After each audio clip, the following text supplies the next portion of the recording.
નમસ્તે વિદ્યાર્થી મિત્રો, ચેપ્ટર નંબર 5ની આપણે બધી થિયરી જોઈ લીધી. હવે એને લગતા એક્ઝામ્પલ્સ આપણે જોઈ લઈએ. દરેક મેથડના એક બે એક્ઝામ્પલ હું અહીંયા વિડીયોની મારફતે તમને સમજાવીશ અને અન્ય એક્ઝામ્પલ તમે ગણશો. જે એક્ઝામ્પલમાં તમને તકલીફ લાગે મને વોટ્સઅપ ગ્રુપની અંદર એ એક્ઝામ્પલ નંબર લખીને મોકલજો, એટલે એનો પણ હું વિડીયો બનાવી અને તમને સમજાવી દઈશ. હવે શરૂઆત કરીએ છીએ સ્વાધ્યાય 5.1. સ્વાધ્યાય 5.1ની અંદર આપેલ આવૃત્તિ વિતરણમાં 59 ગ્રાહકો દ્વારા 500 મિલી પેસ્ચ્યુરાઇઝ્ડ દૂધની કોથળીઓના જથ્થાની માગને લગતું આ આવૃત્તિ વિતરણ આપ્યું છે. એમાં દૂધની કોથળીઓની માગ એક જ દૂધની કોથળીની માગ 2 જ વ્યક્તિઓ કરે છે. 2 દૂધની કોથળીઓ જતી હોય એવી 7 વ્યક્તિઓ છે. 3 દૂધની કોથળીઓ જતી હોય દુકાનદારને એવા ગ્રાહકો એની પાસે 10 છે. 4 લઈ જતા હોય એવા 15 છે. 5 કોથળીઓ લઈ જતા હોય એવા 12 છે. 6 કોથળીઓ લઈ જતા હોય એવા 7 છે. એ રીતના 7 કોથળીવાળા 4 ને 8 કોથળીવાળા 2 ગ્રાહકો છે. આના માહિતી ઉપરથી કાર્લ પિયર્સનની રીતે વિષમતાક શોધવાનો છે. વિષમતાક શોધવાનો એટલે આપણે વિષમતા પણ શોધીશું અને વિષમતાક પણ શોધીશું. જોઈએ તો એના માટે કોઠો આ રીતના બનાવવાનો છે કે દૂધની કોથળીઓની માગ જે એક્સ છે એ 1 2 3 4 થી 8 સુધી અને ગ્રાહકની સંખ્યાને આવૃત્તિ કહેવાય એફ. 2 7 10 15 જે આપ્યું છે એ. આ આવૃત્તિનો સરવાળો એટલે કે કુલ ગ્રાહકોની સંખ્યા 59 થશે. તમે સરવાળો કરી જોજો કેલ્ક્યુલેટરથી, 59 મળશે. હવે આપણે વિષમતાક જે શોધવા માટેનું સૂત્ર શું છે? તો વિષમતા ભાગ્યા પ્રમાણિત વિચલન S. વિષમતા શોધવાનું સૂત્ર શું છે? તો x બાર માઇનસ m0. અહીંયા આપણે જોઈએ વિષમતાક શોધવાનું સૂત્ર જે x bar minus m0 upon s છે. જો આ સૂત્ર મુજબ આપણે વિષમતાક શોધવી હોય તો સૌથી પહેલાં બહુલક મળે છે કે નહીં એ નક્કી કરવાનું અને એના માટે x બાર શોધવાનો, m0 શોધવાનો અને s શોધવાનો. આ 3 વસ્તુ શોધવાની થાય. તમે અવલોકન કોઠાને, આ જે કોઠો આપેલો છે એ કોઠાને ધ્યાનથી તમે જુઓ અને એનું અવલોકન કરતા સૌથી મહત્તમ આવૃત્તિ ક્યાં છે દેખાય છે તમને? તો હા, કઈ આગળ મહત્તમ આવૃત્તિ છે? મહત્તમ આવૃત્તિ તમે નજર કરશો તો આ 15 એ મહત્તમ આવૃત્તિ છે. આ મહત્તમ આવૃત્તિ 15ની સામે જે અવલોકનની કિંમત હશે 4, એને આપણે શું કહીશું? બહુલક. આ 15ની સામે મહત્તમ આવૃત્તિની સામે જે અવલોકનની કિંમત છે એને બહુલક કહેવાય. એટલે સૌથી પહેલા બહુલક m0 બરાબર આપણને 4 મળી જાય છે. આપણે બહુલક શોધી શકીએ કે નહીં એ પહેલાં ચેક કરવાનું છે. એટલે બહુલક m0નું સૂત્ર મહત્તમ આવૃત્તિ 15 ધરાવતું અવલોકન. મહત્તમ આવૃત્તિ 15ને ધરાવતું અવલોકન 4 છે એટલે m0 બરાબર 4 કોથળીઓ એ બહુલક થઈ ગઈ. એટલે બહુલક મળે છે. એટલે આપણે હવે જે મેં પહેલાં સૂત્ર બતાવેલું x bar minus m0 upon s, એ સૂત્ર મુજબ બાકી શું જોઈએ છે? તો મધ્યક જોઈએ છે x બાર અને પ્રમાણિત વિચલન જોઈએ છે. તો મધ્યક x બાર શોધવા માટે ઘણી બધી મેથડ છે. અહીંયા f અને x નો સીધો ગુણાકાર કરશો તો sigma fx upon sigma f એ રીતે પણ મધ્યક શોધી શકાય. અને પછી એ fx ને x વડે ગુણીને fx સ્ક્વેરનો કોઠો પણ બનાવી શકાય અને એના આધારે પ્રમાણિત વિચલન શોધી શકાય. પણ મને એક વિદ્યાર્થીએ મેસેજ પણ કરેલો કે સાહેબ ટૂંકી રીતે પ્રમાણિત વિચલન કઈ રીતના શોધાય, મધ્યક કઈ રીતના શોધાય? તો અહીંયા આ જે મેથડ છે ડી વાળી મેથડ, એ ડી વાળી જે મેથડ છે એ જ આપણી ટૂંકી મેથડ કહેવાય. ભલે એક કોઠામાં એક સ્તંભ વધી જાય પણ આંકડાઓ નાના થઈ જાય, આંકડાઓ ટૂંકા થઈ જાય, એટલા માટે આ મેથડને ટૂંકી રીત કહેવાય. પરીક્ષામાં જો એમ પૂછે કે ટૂંકી રીતે જ મધ્યક શોધો કે ટૂંકી રીતે જ પ્રમાણિત વિચલન શોધો તો તમારે ડી વાળી મેથડ જ વાપરવી પડશે. અને કઈ રીતના કીધું હોય તો પછી તમે ડાયરેક્ટ મેથડ પણ વાપરી શકો, ટૂંકી મેથડ પણ વાપરી શકો. તો હવે જોઈએ આપણે ડી વાળી મેથડ. એમાં શું હોય તો એક ધારેલો મધ્યક નક્કી કરવાનો. ધારેલો મધ્યક એટલે કે ચલ એક્સની કોઈક વચ્ચોવચની કિંમત. અહીંયા 8 અવલોકનો છે તો વચ્ચોવચની કિંમતો આમ તો 4 અને 5 માંથી ગમે તે એક લઈ શકાય. તો એમાં આપણે 4 લઈએ છીએ. તો ધારેલો મધ્યક એ બરાબર 4 લેતા દરેક અવલોકનમાંથી એ મધ્યક બાદ કરો એટલે કે એને વિચલન કહેવાય. અવલોકનમાંથી મધ્યક બાદ કરો એને વિચલન કહેવાય. અહીંયા એ બરાબર 4 લઈને વિચલન મેળવીએ તો 1 - 4 - 3 2 - 4 - 2 3 - 4 - 1 4 - 4 0 5 - 4 1 6 - 4 2 7 - 4 3 અને 8 - 4 4. આ રીતે આપણે ડી મેળવીએ છીએ. ડી મળી જાય એટલે આંકડાઓ ખૂબ નાના થયા. હવે આ ડી અને એફનો ગુણાકાર તો 2 × -3 એટલે -6. જુઓ, વત્તા અને ઓછાનો ગુણાકાર ઓછા. બરાબર. આ ચિહ્ન મૂકવાનું ભૂલતા નહીં. તો 2 × -3 -6, 7 × -2 -14, 10 × -1 -10, 15 × 0 તો 0, 12 × 12, 7 × 14, 4 તારી 12, 2 ચોક 8. આ બધી કિંમતો ગુણાકારથી મેળવી લીધી. આ જે કંઈ પણ મેળવ્યું છે એનો સિગ્મા શોધવાનો. સિગ્મા એફડી મધ્યક શોધવા માટે આપણે સિગ્મા એફડીની જરૂર પડશે. જો હું અહીંયા સૂત્ર મૂકી દઉં છું. તો એનાથી આગળ આપણે એફ અને ડી જે કંઈ પણ મેળવીએ એનો ગુણાકાર કરવાનો. એ એફ અને ડીનો ગુણાકાર કરીએ તો આપણને -6 -14 -10 0 12 14 12 8 આ બધા અંકો મળ્યા. હવે આનો આપણે સરવાળો કરીએ.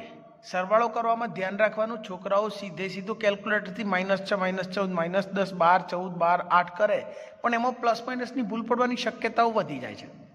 તો શું કામ કરવાનું, બધા પ્લસ પ્લસ પ્લસ વાળાનો સરવાળો અલગથી કરવાનો. આનો સરવાળો 46 થાય છે. માઇનસ માઇનસનો સરવાળો એટલે 14 ને 6 20 ને 10 30. આ 30 થયા પણ ચિહ્ન માઇનસ સાથે લખવાના એટલે 46 - 30 એટલે 16 થયા. એ સિગ્મા એફડી કહેવાય.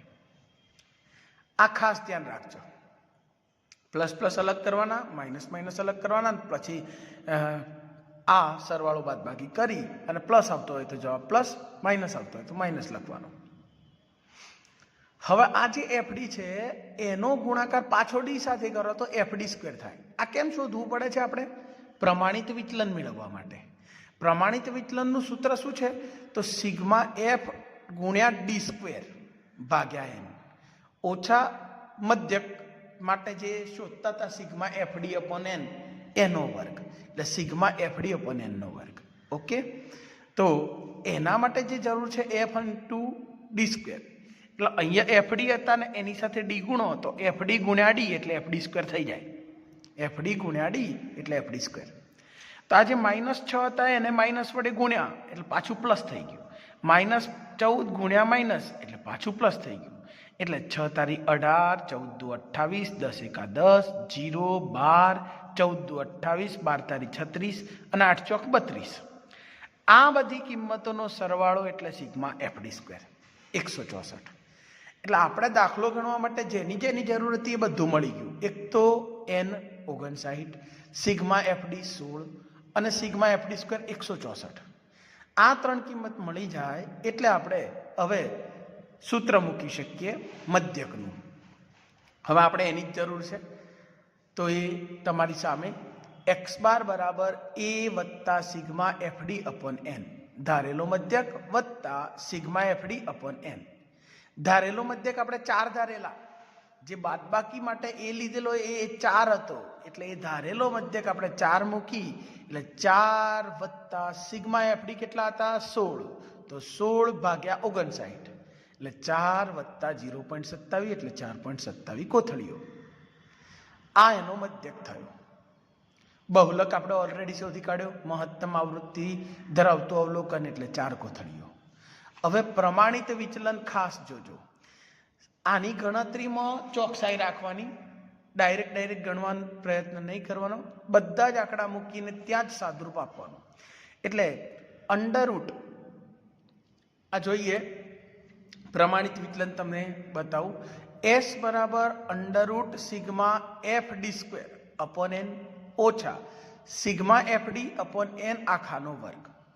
હવે F ઇન્ટુ D² આપણે 164 મેળવેલા, કોષ્ટકની અંદર તમારી સામે જ છે કે સિગ્મા FD² એટલે 164 મેળવેલા અને n બરાબર હતા 59, તે 59. તો અંડરરૂટ 164 ભાગ્યા 59 ઓછા સિગ્મા FD આપણે મેળવેલા 16 અને n છે 59, તો 16 ભાગ્યા 59 નો વર્ગ. કેલ્ક્યુલેટરથી આની ગણતરી કરીએ તો 164 ભાગ્યા 59 કરીશું તો એ લગભગ 2.78 થશે, અને આ 16 ભાગ્યા 59 કરીશું તો એ 0.27 થશે ને એનો વર્ગ કરવાનો છે એટલે એનો વર્ગ 0.0729 થશે. તો 2.78 માંથી 0.0729 બાદ કરી અને અંડરરૂટ 2.7071 જવાબ મળે, જે 1.645 એટલે લગભગ 1.65 કોથળીઓ થઈ. આ આપણને મળ્યું શું? પ્રમાણિત વિચલન. આપણી પાસે 3 વસ્તુ થઈ ગઈ. કઈ 3? તો એક તો આપણો મધ્યક છે 4.27 કોથળી, બહુલક છે 4 કોથળી અને પ્રમાણિત વિચલન છે 1.65 કોથળીઓ. હવે જુઓ, આ બધા જે છે એ નિરપેક્ષ માપ છે એટલે એને એકમમાં દર્શાવી શકાય. એકમ કયો છે અહીંયા? તો કોથળી.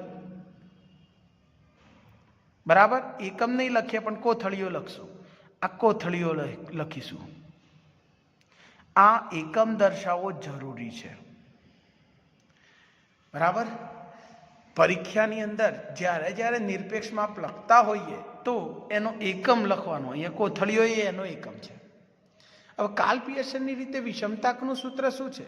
તો J બરાબર x bar minus m0 upon s.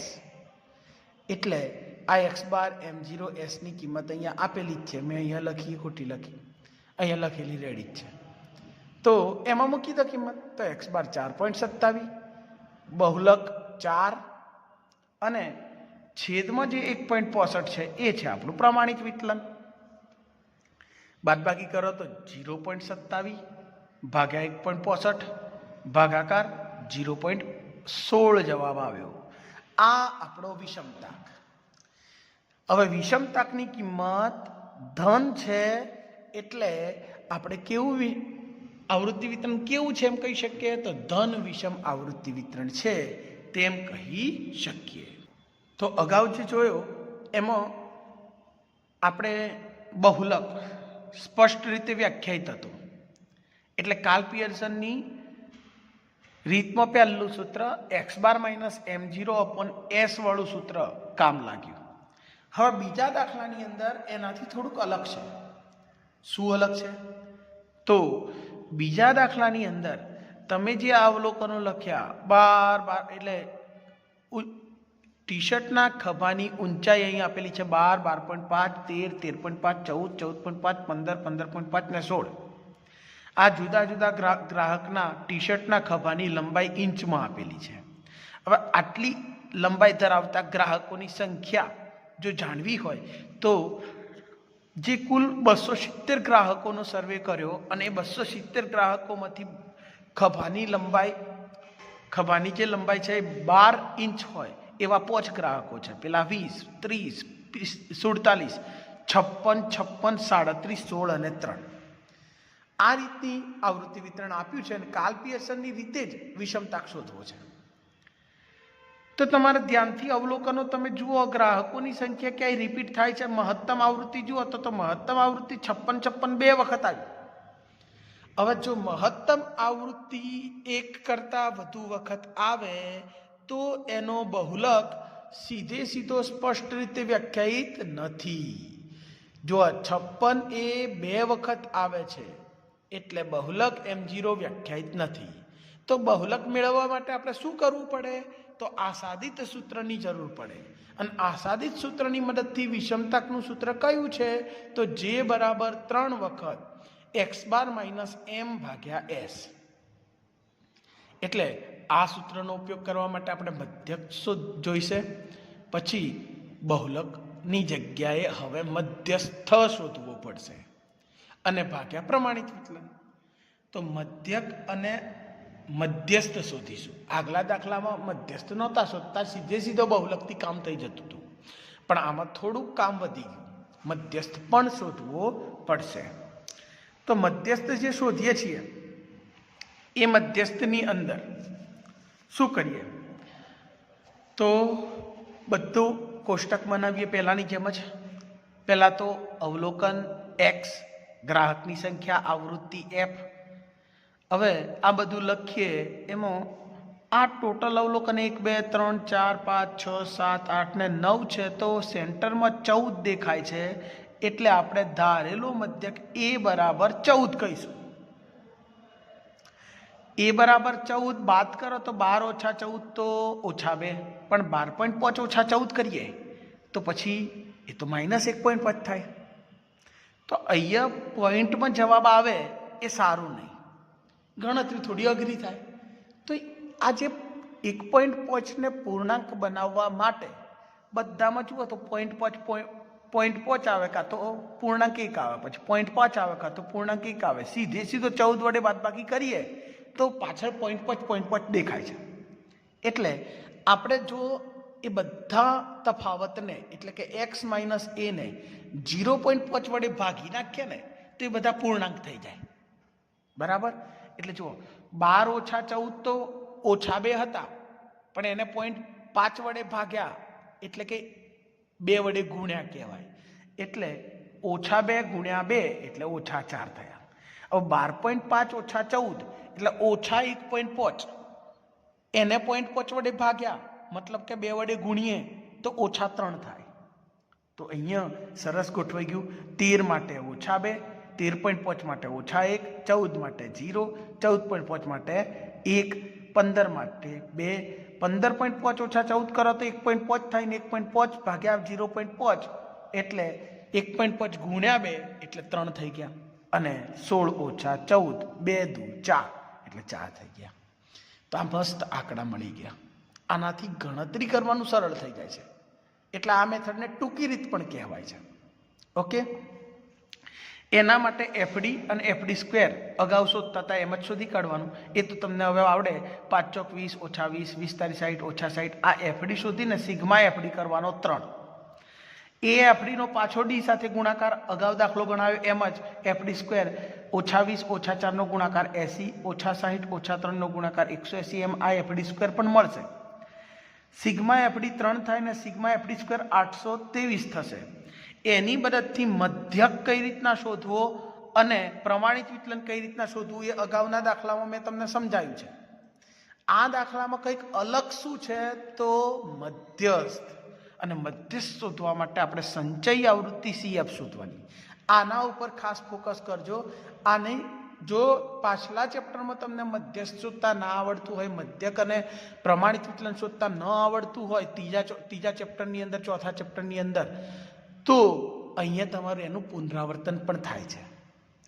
જો CF કેમ શોધવાના, તો આવૃત્તિ પહેલી 5 છે. એ 5 ને એના નીચેના 20 સાથે સરવાળો કરો એટલે 25 થયું. એ 25 ને એના નીચેના 30 સાથે સરવાળો કરો તો 55 થયું. એ 55 વત્તા 47 કરશો તો 102. 102 વત્તા 56 કરશો તો 158. એ 158 અને એના નીચેના સાથે સરવાળો કરીએ તો 214. 214 થી નીચે સરવાળો કરીએ 37 સાથે તો 251. 251 વત્તા 16 તો 267 ને 267 વત્તા 3 270. અહીંયા છેલ્લો જે આંકડો આવે એ કુલ આવૃત્તિ જેટલો હોવો જોઈએ. તો તમારા આ સરવાળા સાચા કહેવાય. ઓકે, તો આ સંચયી આવૃત્તિ થઈ. સંચયી આવૃત્તિ પરથી મધ્યસ્થ શોધવાનું સૂત્ર, તો કુલ અવલોકનો 270 છે. અહીંયા આવૃત્તિ વિતરણ કયા પ્રકારનું છે તો અવલોકન અને આવૃત્તિ એટલે અસતત આવૃત્તિ વિતરણ થયું. અસતત આવૃત્તિ વિતરણ માટે મધ્યસ્થ શોધવાનું સૂત્ર છે n+1/2 માં અવલોકનની કિંમત. એટલે પેલા 270 + 1 271 ભાગ્યા 2 એટલે 135.5 માં અવલોકનની કિંમત. હવે 135.5 એ સંચય આવૃત્તિમાં ક્યાં છે જુઓ. એ 135.5 સંચય આવૃત્તિમાં 158 ની અંદર સમાઈ જાય છે. એટલે એની સામે તમે જે અવલોકન જોશો એ 14 છે, એ આપણો મધ્યસ્થ. બરાબર. તો 135.5 માં અવલોકનને સમાવતી સંચય આવૃત્તિ એ 158 હતી. એની સામે તમે આગળ જોશો, એની સામે 158 ની સામે અહીંયા 14 છે, એટલે મધ્યસ્થ થયો 14. મધ્યક તો a + σ/fd/n ગુણ્યા c. આ ખાસ જોજો, આ σ/fd જે છે ભાગ્યા n ગુણ્યા c કરવો પડે. ક્યારે ક્યારે c ગુણવો પડે? જો તમે d ની અંદર ભાગાકારમાં કઈ લીધું છે, 0.5 લીધો, એવી રીતના d જે કંઈ પણ શોધતા હોય એમાં x - a શોધો તો c ગુણવાની જરૂર નથી, કેમ કે ભાગાકારમાં 1 કહેવાય. પણ કંઈક c તરીકે 1 સિવાય કોઈ પણ આંકડો લીધો, જેમ કે 0.5 લીધો, તો મધ્યકની અંદર પણ ગુણ્યા c કરવો પડશે. અને પ્રમાણિત વિચલન શોધ્યા પછી પણ જે વર્ગમૂળની 12 સંખ્યા છે એ ગુણ્યા c કરવું પડશે. આ થોડું ધ્યાનમાં રાખવાનું. તો પેલો σ/fd 3 ભાગ્યા n 270 ગુણ્યા c 0.5 સાદુરૂપ આપો આનું એટલે 1.5 ભાગ્યા 270 સાદુરૂપ 0.01. પેલો 14 હતો, 14 + 0.01 એટલે 14.01 મધ્યક થયું. જ્યારે પ્રમાણિત વિચલનની અંદર તમને કહું તો પ્રમાણિત વિચલનમાં જે વસ્તુની જરૂર છે એ તમારી સામે છે. n 270 σ/fd 3 σ/fd² 823 અને જે સામે નથી એ આપણો c 0.5. બધું મૂકી દો સૂત્રમાં તો σ/fd² n ઓછા σ/fd/n² ગુણ્યા c. fd² 823 ભાગ્યા 270 ઓછા fd 3 ભાગ્યા 270 એનો વર્ગ. જે કંઈ પણ મળે સાદુરૂપ આપીશું, છેલ્લે જવાબ મળે અને 0.5 વડે ગુણીશું. આનો ભાગાકાર કેલ્ક્યુલેટરથી 3.0481, આનો ભાગાકાર 0.01 એનો વર્ગ એટલે 0.0001 બાદબાકી 3.048 એનું વર્ગમૂળ તો 1.746 એ જે મળ્યો એના ગુણ્યા 0.5 એટલે 0.873 લગભગ 0.87 ઇંચ એ આપણને મળ્યું. તો હવે આપણી પાસે બધું જ છે. પ્રમાણિત વિચલન 0.87, મધ્યસ્થ 14 અને મધ્યક 14.01. મૂકો કિંમત. કાર્લ પિયર્સનની રીતે વિષમતાકના સૂત્રની અંદર આ ત્રણેય કિંમતો આપણે મૂકીએ તો 3 કૌંસમાં x બાર એટલે 14.01 માઇનસ m એટલે 14 અને ભાગ્યા s એટલે 0.87. કિંમતો મૂકીએ આપણે તો આ બધી કિંમતો અંદર મૂકી 3 કૌંસમાં 14.01 ઓછા 14 ભાગ્યા 0.87 બાદબાકી 0.01 થઈ એના ભાગ્યા 87. હવે આ 0.03 થયા ભાગ્યા 0.87 એટલે 0.03 થયું. હવે આ વિષમતાકની કિંમત મળી એટલે એને એકમમાં દર્શાવાશે નહીં. અગાઉ બાકી જે કંઈ પણ આપણે મેળવ્યા એ બધાની અંદર જુઓ તો મધ્યક શોધ્યો તો ઇંચમાં દર્શાવ્યો, મધ્યસ્થ શોધ્યો તો પણ ઇંચમાં દર્શાવ્યો, પ્રમાણિત વિચલન શોધ્યું તો પણ ઇંચમાં દર્શાવ્યું. જ્યારે વિષમતાકી સાપેક્ષ માપ છે એને એકમ હોતો નથી. ઓકે. હવે છેલ્લે અર્થઘટન જોઈ લઈએ તો વિષમતાકની કિંમત ઉપરથી અર્થઘટન મળશે જે બરાબર 0.03. તેથી આવૃત્તિ વિતરણ નજીવું ધન વિષમ છે એમ કહી શકાય. એટલે ટી શર્ટના ખભાની લંબાઈના મધ્યક અને બહુલકના માપ લગભગ કેવા હશે? સરખા હશે. એ એનું અર્થઘટન કહેવાય. ટૂંકમાં કેવું વિષમ છે? તો ધન વિષમ છે, પણ કેવું ખૂબ જ જીરોની ખૂબ જ નજીક હોવાથી નજીવું ધન વિષમ કહેવાય છે. બરાબર.